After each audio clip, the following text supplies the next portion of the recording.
사자방 국정조사 즉각 나서야 한다. 새누리당 사자방 국정조사 즉각 나서야 한다. 사자방 국정조사를 회피하는 이유가 뭡니까? 4대강 비리, 자원외교, 북부 유출, 그리고 방산 비리, 이것을 감싸고 도는 이유가 뭡니까? 어마어마한 예산, 혈세가 낭비되었고 4대강 공사로 국토가 신음하고 있습니다. 4대강 공사 후유증으로 국토 신음을 넘어서 어마어마한 이자 비용이 국민 세금에 부과되었습니다. 국민이 4대강으로 생긴 부채, 이자까지 내야 하는 실정입니다.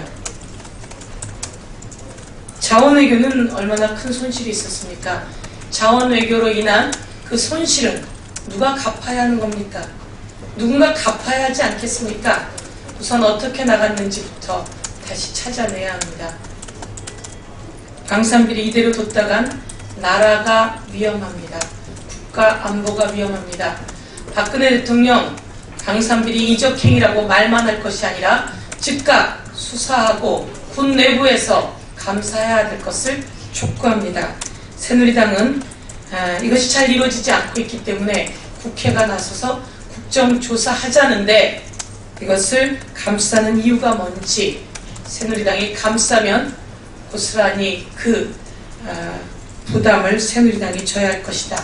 이렇게 이야기하겠습니다. 사자방 비리 관련해서 시민단체와 전국 공무원, 노동조합이 이명박 정부의 혈세 낭비 행위 모두를 고발했습니다. 이명박 전 대통령과 최경환 부총리 겸 기획재정부 장관, 당시 지식경제부 장관 등 이런 사람들이 이미 부도난 회사에 투자를 했고 천문학적인 혈세 낭비를 가지고 왔습니다. 그런데 책임지는 사람은 아무도 없습니다. 대한민국이 어디로 가야 하는지 모르겠습니다.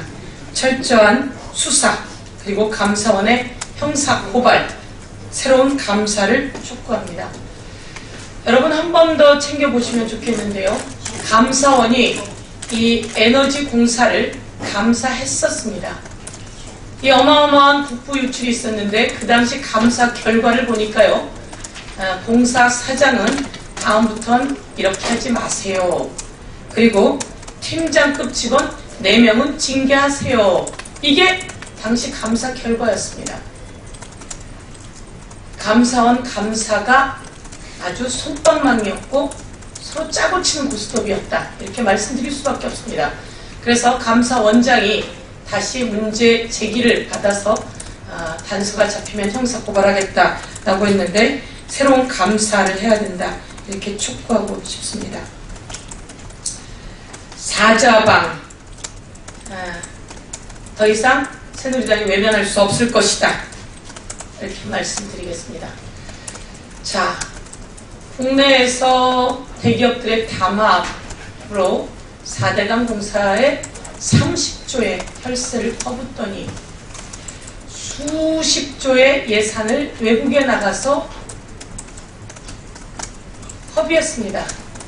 카메룬의 다이아몬드 광산, 다이아몬드가 나온다며 당시 외교부 장관이 기자회견을 하고 난리를 쳤습니다. 그런데 이 카메룬 광산 뒤에는 박영준 실세가 있었습니다. 박영준만 있었겠습니까? 그 뒤에 또 이상득 실세가 있었고, 그럼 그 뒤에 이명박 대통령이 있었다는 겁니다. 카메룬 다이아몬드 광산 대박난다고 떠들어대서 국민들이 주식을 샀죠. 그것으로 900억 흑자를 본 대표가 구속되어 있습니다. 1년째 도망갔다가요 이번에 구속되어 있는데요. 더 확대 조사해야만 합니다. 무엇이 어떻게 고구마 줄기 캐듯 나올지 모를 일입니다. 이거와 연결해서 말씀드리겠습니다. 이제 달 탐사까지 이렇게 또 급하게 진행하려는 겁니까? 도대체 그것은 누구에게 또 속은 건지, 속지 죽지 않은 건지 확인해야 합니다. 누구 얘기를 들은 것인지 확인해야 합니다. 2025년에 달에 착륙하고 2023년에 달 주변 궤도를 돌겠다 이렇게 했던 계획이 왜 갑자기 2017년에 6년이나 앞당겨져서 달 궤도를 돌겠다 하는 것인지, 그리고 2025년에 달 착륙하겠다고 하는 것을 왜 5년 앞당겨서 2020년으로 하는 것인지, 여기에는 희한한 음모가 들어있습니다. 2017년 다음 대선입니다. 대선을 앞두고 달에 궤도선을 쏘았다고 우주쇼를 벌일 계획인 것 같습니다. 그런데 이것이 잘 되면 좋지요. 그런데 이것이 잘 되리란 보장이 있습니까? 당시에는 이렇게 얘기했습니다. 우리 기술로 하겠다고. 작년에 나로 발사했습니다. 우리 기술이라고 그렇게 얘기하더니 우리 기술이 아니었습니다. 이 달 탐사 궤도선 발사 우리 기술로 하겠다고 그렇게 얘기하더니 나사가 갑자기 같이 하잔다는 거예요. 그래야 올해 400억의 예산을 집어넣어야 나사가 내년에 같이 해준다는 겁니다. 이게 무슨 일입니까?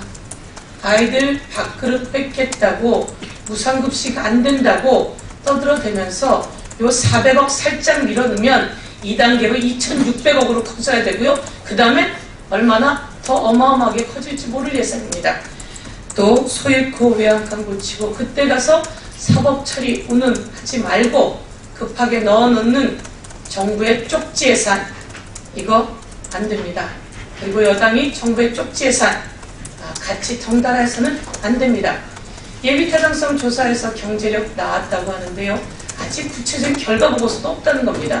그 예비타당성 조사가 되어야 예산이 들어올 수 있기 때문에 좋다라는 얘기만 나오고 구체적인 결과 보고서도 없다고 하니까 이렇게 급하게 숨 넘어가듯이 하는 이유가 도대체 뭡니까?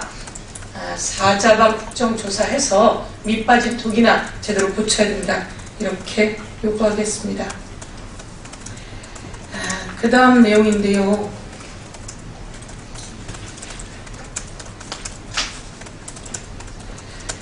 비정규직을 양산하는 이 정부, 지금 비정규직이 607만 명입니다.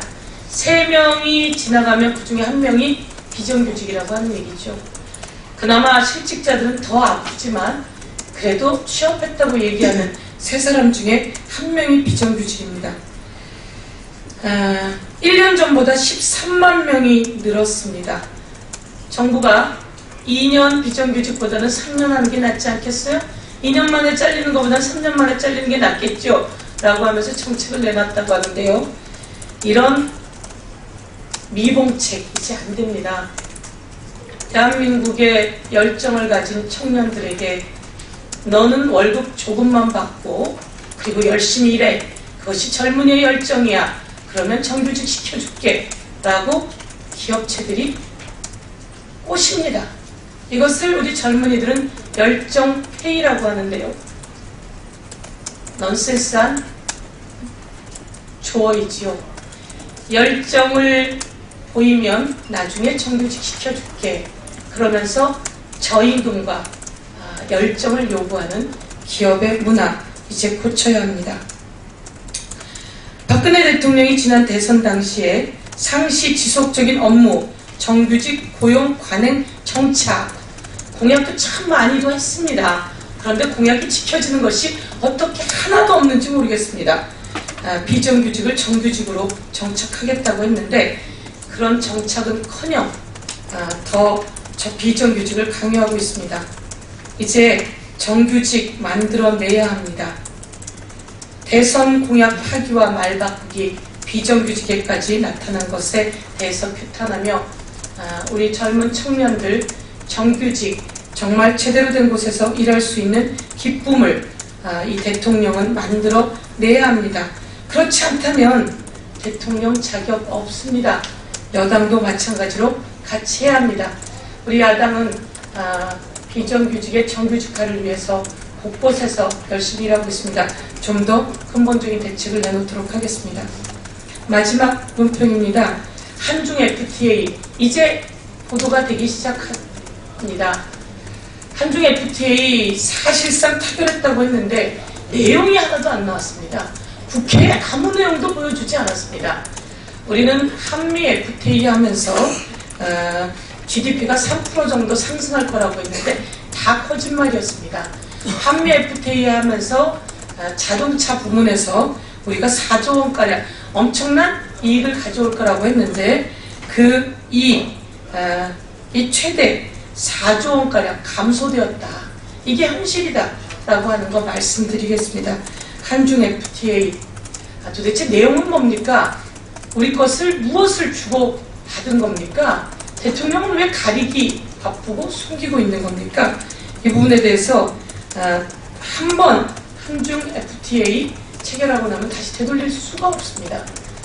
국민의 이익에 준해서 국가의 이익에 준해서 제대로 된 한중 FTA 해야 하기 때문에 신중하게 내용 가지고 오고 국회 비준 받아야 하고 관계 당사자들과 협의해야 된다. 이렇게 강력히 촉구합니다. 대통령께서 외국 나가시는 일 많은데요. 그전처럼 해외 자원 엉뚱한 투자 이런 거 하지 않고 엉뚱한 계약 하지 않고 보이기식 그 해외 나들이가 아니고 의미 있는 해외 정상회담 출장이었으면 좋겠다. 이렇게 말씀드리고 싶습니다. 이상 마치겠습니다.